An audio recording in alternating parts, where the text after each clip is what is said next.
Donc dans Illustrator, vous créez un nouveau document.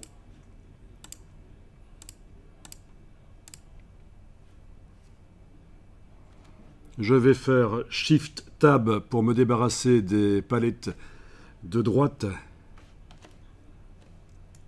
Voilà. Touche F pour passer plein écran. Alors, vous allez prendre l'outil Texte et cliquer. Outil de transformation manuelle avec la touche Shift, vous agrandissez à la dimension souhaitée. Et vous avez compris, depuis que vous avez vu précédemment la fonctionnalité dans les préférences générales, la fonctionnalité mettre à l'échelle les contours et les effets, vous avez compris qu'en fait, la dimension à laquelle vous faites votre texte là n'a pas une importance énorme parce qu'après vous allez pouvoir le réduire et demander dans les préférences générales que les contours, les épaisseurs de contours, les valeurs d'effets spéciaux, quelle est par exemple l'atténuation dans l'ombre, quelle est la largeur de l'ombre si on a mis une ombre portée, tout ça se redimensionne si on fait l'objet plus petit sur le plan de travail. Mais dans Illustrator, et ça je ne vous l'ai pas encore dit, il ne faut pas travailler sur des objets trop petits. Voilà, si vous avez votre texte qui est minuscule comme ça sur la page A4, d'accord ? Les outils ne sont pas optimisés pour travailler sur des objets aussi petits. À l'inverse, et là je zoome en arrière, si vous avez un objet, quel qu'il soit, que ce soit du texte ou autre chose, qui est beaucoup plus grand qu'une page A4, vous voyez ma page A4 horizontale à côté du texte là. Même chose, les outils d'Illustrator ne sont pas optimisés pour travailler sur des objets aussi grands.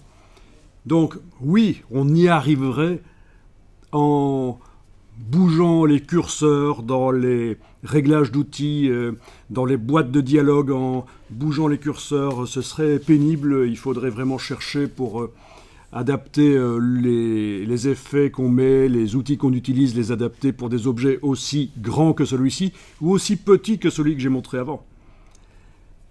Mais donc voilà, donc j'ai dit depuis le départ que la page qu'on voit, le plan de travail, ça n'a pas trop d'importance, on peut l'agrandir un peu, on peut faire passer l'A4 vers un A2, vers un A3 d'abord, puis vers un A2, donc c'est des formats plus grands. Au fur et à mesure qu'on fait son illustration, vous pouvez agrandir le plan de travail derrière pour avoir du blanc derrière, si c'est ça que vous voulez.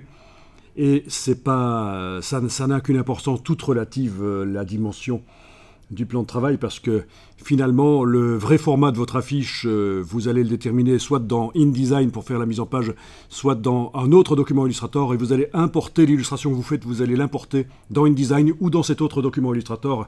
Et voilà, c'est là que ça va se passer à ce moment-là, le recadrage, le repositionnement, l'agrandissement à taille correcte de votre illustration par rapport à la page. Mais il y a, voilà, quand même, cette page a quand même une importance, c'est une référence visuelle.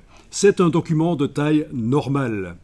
Et du coup, vous voyez facilement si vos objets sont beaucoup trop grands ou beaucoup trop petits. Techniquement, il est possible de se débarrasser de l'affichage de la page. Si on demande menu affichage, ne le faites pas, je vous montre juste menu affichage, masquer les plans de travail. Oui, les plans de travail, parce qu'on peut en avoir plusieurs dans un document Illustrator.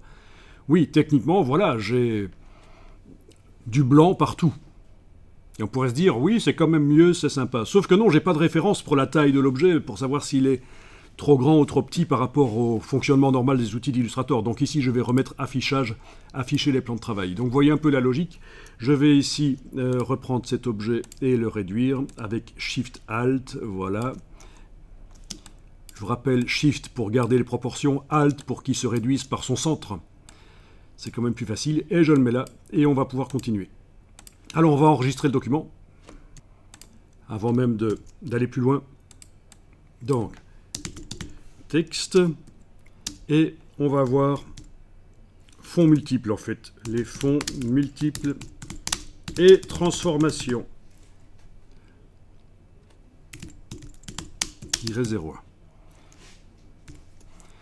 Fonds multiples et transformations, c'est ce qu'on voit ici.